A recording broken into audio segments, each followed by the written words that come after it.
Kementerian Kesihatan Malaysia ingin memaklumkan bahawa terdapat 81 kes yang telah pulih daripada jangkitan COVID-19 pada hari ini.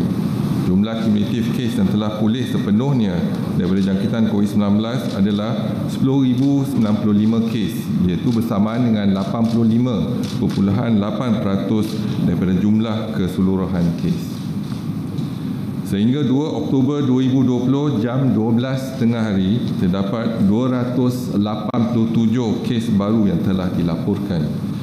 Ini menjadikan jumlah kes positif COVID-19 di Malaysia adalah sebanyak 11,771 kes.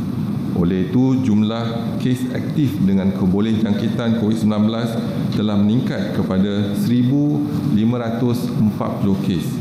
Mereka telah diasingkan dan diberi rawatan di hospital. Kesemua 287 kes adalah kes penularan di dalam negara.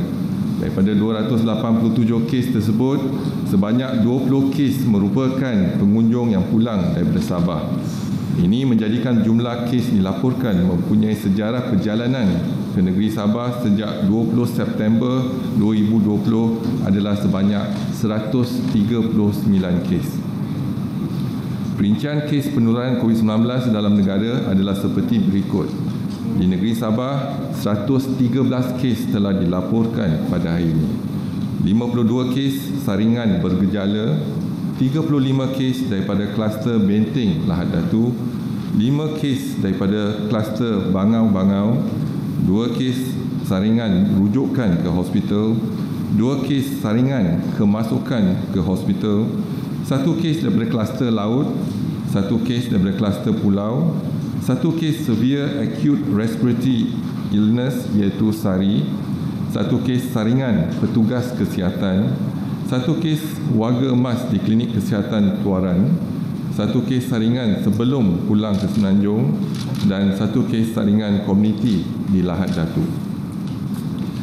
Di negeri Kedah pula, 129 kes telah dilaporkan pada hari ini. 128 daripada kluster tembok dalam penjara dan 1 kes saringan kontak rapat kepada kes positif COVID-19 iaitu kes 11,471. Di negeri Selangor, 31 kes telah dikesan. 13 kes saringan pulang daripada kawasan berisiko tinggi di Sabah dan 8 kes daripada kluster baru iaitu kluster Seri Anggrek. 3 kes pada kluster Jalan Meru, 2 kes saringan kontak rapat kepada kes positif COVID-19 iaitu kes 11,143 dan kes 10,695. 1 kes daripada kluster baru iaitu kluster Seri Setia, 1 kes severe acute respiratory illness iaitu SARI, 1 kes saringan tahanan, 1 kes saringan sebelum keluar negara dan 1 kes saringan sebelum pulang ke negara asal.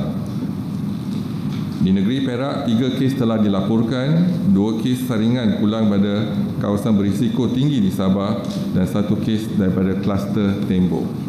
Di negeri Terengganu, ada 3 kes telah dikesan, 2 saringan kontak rapat kepada kes positif COVID-19 iaitu kes ke 11,477 dan 1 kes saringan pulang dari Sabah.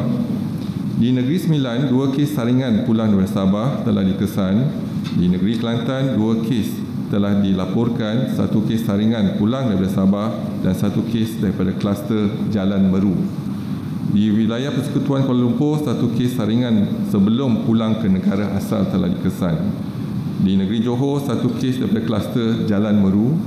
Di negeri Pahang, 1 kes daripada saringan kontak rapat kes positif COVID-19 iaitu kes 11,200.